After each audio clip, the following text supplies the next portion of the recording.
الحمد لله رب المشرقين ورب المغربين، والصلاة والسلام على نبينا جد الحسن والحسين وعلى آله وأصحابه الذين فازوا في الدارين. أما بعد، فقد قال الله تبارك وتعالى في كلامه المجيد والفرقان الحميد: أعوذ بالله من الشيطان الرجيم، بسم الله الرحمن الرحيم. قل لا أسألكم عليه أجرا إلا المودة في القربى. وقال تعالى في مقام آخر: وَلَنَبْلُوَنَّكُمْ بِشَيْءٍ مِّنَ الْخَوْفِ وَالْجُوعِ وَنَقْصٍ مِّنَ الْأَمْوَالِ وَالْأَنفُسِ وَالثَّمَرَاتِ وَبَشِّرِ الصَّابِرِينَ.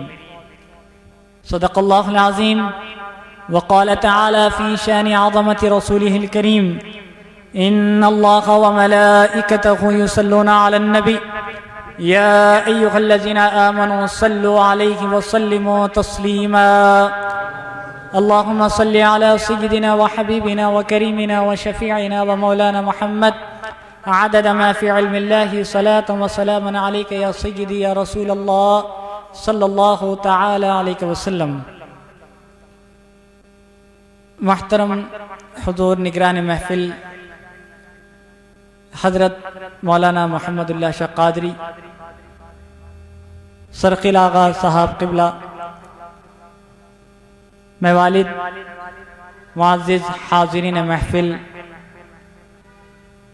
و سامعین حضرات، السلام علیکم ورحمۃ اللہ وبرکاتہ. سب سے پہلے تمام تعریف، تمام حمد و ثنا اس خالق کائنات کے لیے جس نے سارے عالموں کی تخلیق فرمائی، اور بے پناہ درود و سلام اس حبیب رب العالمین، شفیع المذنبین، خاتم النبیین حضرت احمد مجتبی محمد مصطفیٰ صلی اللہ تعالی علیہ وسلم پر، جس کی خاطر اللہ سبحانہ و تعالی نے سارے عالموں کو وجود بخشا اور اس کی تخلیق فرمائی. اور اللہ جل مجدہ کا بے پناہ فضل احسان و کرم ہے کہ اللہ سبحانہ و تعالی نے پھر سے ایک بار یہ نعمت، موقع غنیمت عطا فرمایا کہ ہم پھر سے ایک بار اس اللہ کے محبوب و مقرب بندے کے حضور حاضر ہو کر اللہ اور اس کے رسول اور ان کے محبوبین کا ذکر خیر کرنے کی توفیق بخشی ہے. الحمدللہ علی احسانی. حاضرین اکرام، الحمدللہ ماہ محرم ہے، تو ماہ محرم کی فضیلت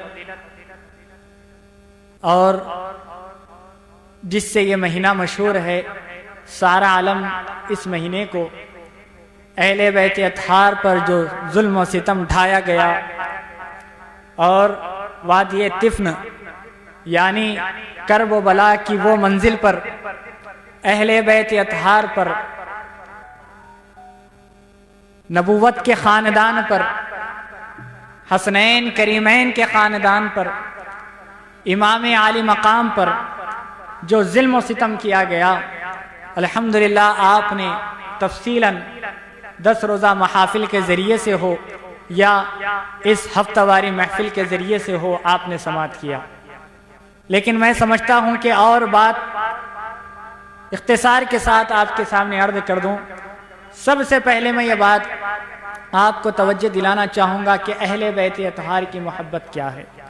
ویسے تو آپ تمام حضرات بہت بار، بہت جگہ، بہت سے مقامات پر محافل کے ذریعے، جلسوں کے ذریعے، الگ الگ خطبہ سے اہل بیت کی محبت پر آپ نے بہت بار خطاب سماعت کیا. لیکن میں پھر سے کوشش کرتا ہوں کہ آپ کے دل میں پھر سے وہ بات تازہ ہو جائے اور ہمارا عشق ایمانی اور جذبہ عشق اور ایسا بلند ہو جائے کہ وہ جس کی بارگاہ میں ہم خطاب کرتے ہیں، جس کی بارگاہ میں ہم پکار کر سوال کرتے ہیں، وہ پلٹ کر ایک بار یہ کہہ دے کہ یہ بھی میرا غلام ہے، یہ بھی میرا غلام ہے.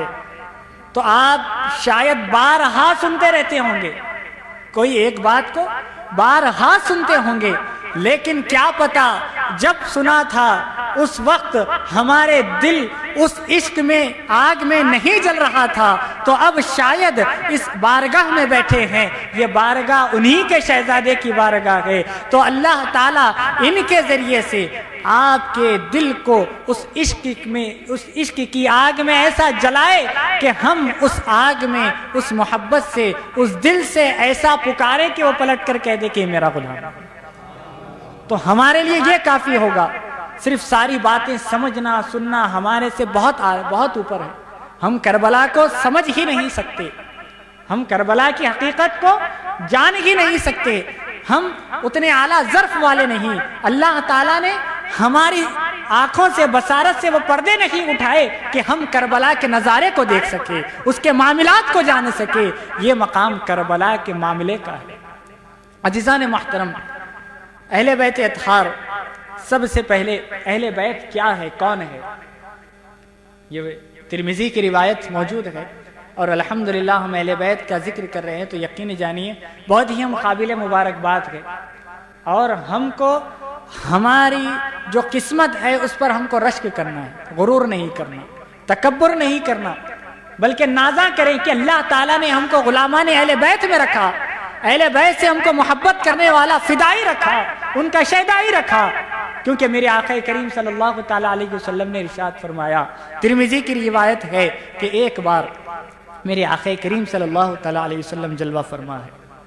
بغور سماعت کریں کہ میرے آقا تشریف فرما ہیں، آپ ہی کے ساتھ مولا مشکل کشا بھی وہاں پر جلوہ فرما ہے، فاطمہ حجری میں بیٹھے ہیں، خاتون جنت کے حجرے میں بیٹھے ہیں، تو وہاں پر آقا کریم بھی جلوہ فرما ہے، مولا مشکل کشا بھی تشریف فرما ہے، خاتون جنت بھی وہیں پر حاضر ہے، اور اس کے بعد دونوں حسنین کریمین بھی وہاں پر موجود ہیں، حسنین کریمین بھی وہاں پر موجود ہے۔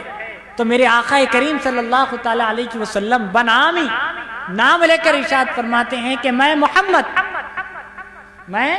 محمد اور علی تم، اے علی تم، فاطمہ تم، اور حسین تم، یہ میری اہل بیت ہے۔ چادر کو وسیع کیا اور کہنے لگے یہ میری اہل بیت ہے، یعنی میرے گھر والے، میرے گھر والے ہیں۔ پھر ارشاد ہوا ہم جنت میں ایک ساتھ داخل ہوں گے، ہم جنت میں ایک ساتھ داخل ہوں گے، اور اللہ تعالیٰ نے جنت میں ایک درخت کو پیدا فرمایا جو صرف میرے اہل بیت کے لیے ہوگا، اس کے سائے میں کوئی دوسرا نہیں آ سکے گا۔ ہم پانچوں وہاں پر جمع ہوں گے، ہم پانچوں اس درخت کے نیچے جمع ہوں گے۔ پھر اس کے آگے ہم غلامان اہل بیت کے لیے یہ ایک خوشی ہے، یہ ایک مژدہ ہے کہ سمجھو جس نے اہل بیت سے محبت کر لی اس کا بیڑا پار ہو گیا۔ کیسے مژدہ، کیسے خوشخبری! میرے آقا نے ارشاد فرمایا یہ جو میری اہل بیت ہے، اہل بیت سے مخاطب ہو رہے ہیں، کسی عام صحابی سے یا کسی اور سے یا عام مومنین سے مخاطب نہیں ہوتے، بلکہ اپنے گھر والوں سے جس کو سب سے زیادہ محبت کرتے ہیں۔ میری آقا کے گھر میں اگر سب سے زیادہ کوئی محبت کرنے والے افراد ہیں تو وہ اہل بیت اطہار ہے۔ ان سے مخاطب کرتے ہوئے میرے آقا ارشاد فرماتے ہیں کہ سن لو، ہم بروز محشر اس درخت کے نیچے بیٹھیں گے، لیکن جو میری اہل بیت سے محبت کرے گا نا، جو میری اہل بیت سے محبت کرے گا نا، وہ میرے ساتھ میرے مرتبے میں ہوگا، وہ میرے ساتھ میرے مرتبے میں ہوگا۔ سبحان اللہ! اگر ہم ظاہری بات یہ سنیں تو ہماری ذہن چکر کھا جائے کہ میرے آقا کے مرتبے میں کوئی ہو سکتا ہے؟ کسی عام ولی کے درجے تک ہم نہیں پہنچ سکتے، کوئی ولی کسی صحابی کے درجے پر نہیں پہنچ سکتا، کوئی صحابی کسی نبی کے درجے پر نہیں پہنچ سکتا، لیکن میرے آقا ارشاد فرماتے ہیں جو میری اہل بیت سے محبت کرے گا وہ میرے مقام، میرے درجے میں ہوگا۔ میرے درجے میں کیسے ہو سکتا ہے؟ ارے ہماری نماز میرے آقا کی نماز جیسی نہیں ہو سکتی، ہماری عبادت میرے آقا کی عبادت جیسے نہیں ہو سکتی، لیکن کیوں یہ فرماتے ہیں؟ تو میرے آقا نے یہ ارشاد فرمایا یقیناً درجہ یعنی میرے آقا کی معیت کے ساتھ ہوگا، میرے آقا کے ساتھ ہوگا۔ میرے آقا بروز محشر جہاں پر بھی ہوں گے جو اہل بیت سے محبت کرتے ہیں، ان پر جان فدا کرتے ہیں، وہ بھی میرے آقا کے ساتھ ہوگا، میرے آقا ارشاد فرماتے ہیں۔ تو عزیزان محترم، محبت کرو۔ اب میں ایک بات محبت کے متعلق ایک بات ارشاد فرما، ایک عرض کر دوں کے بعد، یہ بات حضرت مولانا جلال الدین رومی علیہ رحمت و رضوان، جو بڑے معرفت کے امام، معرفت کی دنیا میں مولانا روم کو ایک تو حکمت عملی سے اور معرفت کے معاملے میں مولانا روم کو بہت اعلیٰ جانا جاتا ہے۔ مولانا روم نے ارشاد فرمایا کہ محبت کیا ہے؟ دنیا کی نظر میں محبت کسی سے لگاؤ رکھنا ہے۔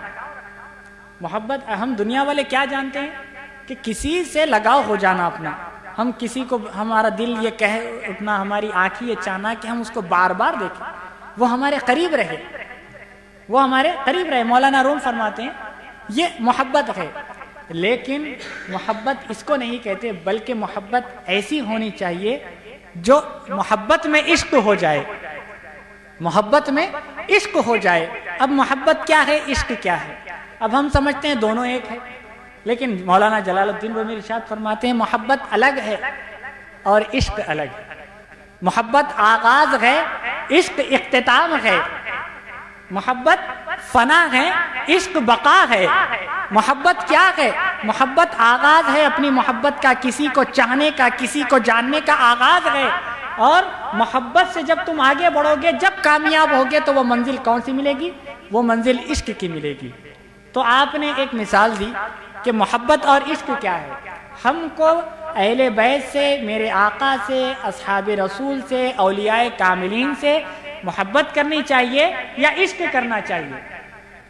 محبت کرنی چاہیے یا عشق کرنا چاہیے؟ اس کے بعد آپ فیصلہ کر لیں۔ مولانا رومی ارشاد فرماتے ہیں کہ محبت اور عشق دونوں کو سمجھاتے ہوئے آپ نے ارشاد فرمایا کہ دیکھو محبت کیا ہوتی ہے۔ محبت وہ ہے جو ایک باپ اپنے بیٹے سے کرتا ہے، ایک بیٹا اپنے باپ سے کرتا ہے، ٹھیک ہے، یہ محبت ہے۔ اور عشق وہ ہے جو اللہ کے حبیب اللہ سے کرتے ہیں۔ عشق وہ ہے جو خدا کے حبیب اپنے خدا سے کرتے ہیں۔ اب اللہ رب العزت نے اپنے حبیب کی محبت کو ایسا پایا کہ اپنے حبیب کے جو غلامان ہیں، جو حبیب کے جو غلام بھی ہیں، ان کو بھی عشق کی دولت سے سرفراز فرمایا۔ تو وہ عشق کیا ہے؟ تو آپ نے دونوں کا جو فرق بتایا، آپ نے ارشاد فرمایا دیکھو محبت کیا ہے۔ آپ نے ارشاد فرمایا کہ جب مثال کے طور پر اگر ہمارے گھر میں آگ لگ جائے، اپنے گھر میں آگ لگ جائے اور باپ اس آگ سے بچ کر باہر نکل جائے اور اس کی اولاد اس کی آگ میں رک جائے، یعنی پھنس جائے، تو عام طور پر کیا ہوتا ہے کہ ہم ٹھہر کر پکارا کرتے کہ کوئی میرے بچے کو بچاؤ، کوئی میری اولاد کو، میری عطرت کو بچاؤ، میرا بچہ اس آگ میں پھنسا ہے۔ اگر کوئی کودنے کی اس آگ میں، وہ باپ کودنے کی کوشش بھی کرتا ہے تو کوئی نہ کوئی اسے روک لیتا ہے، تو اس کے روکنے پر وہ باپ رک جاتا ہے، وہ باپ رک جاتا ہے، وہ آگ میں نہیں کودتا۔ تو یہاں پر امام مولانا روم نے کیا فرمایا؟ یہاں پر تمہارا وجود باقی ہے، تم اپنے وجود کو چاہتے ہو، اسی وجہ سے تم اپنی اولاد کو بچانے کے لیے آگ میں نہیں کودتے، یہ تمہاری محبت ہے۔